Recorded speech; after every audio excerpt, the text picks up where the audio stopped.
Terpen de yerinden. Ne kuruşta yapmışsan? Öyle düz eliflerse eşeğe adı koyuşlar. Koyun oğlum, koyun. Ay Semender kişi! Oy! Ne işin var hayvanla? Niye vurursan o yazığı? Ha görmür sen bu donuz oğlu donuzu. Yarım saat yerinden terpemir. Yığırt ben boğaza. Koş, koş, koş, koş, koş. Salam aleyküm. Aleykümselam. Siz cərimə olunursunuz. Xeyr ola. Mən heyvanların qorunması cəmiyyətinin sədriyəm.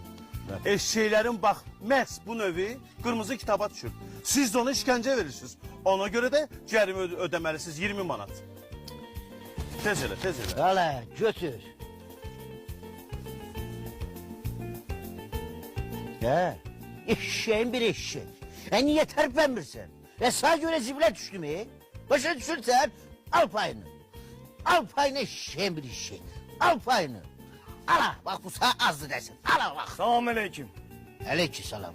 Ben kendimizin yeni başbaytarıyam.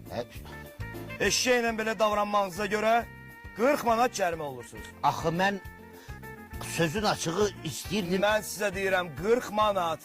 Axı bu eşek... Plus. Heyvanı təhqir eləmişsiniz. 50 manat.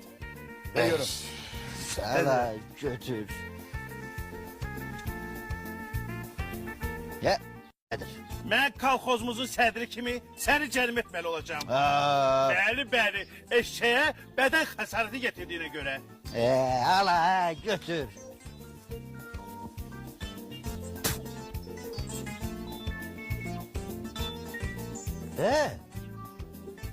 Ya sen ne tür adamsın ha? Sana kuzu keserim. Sen bayaktan bana niye demirsen ki? Sen kardeşlerin böyle vazifelerde işleyir. He?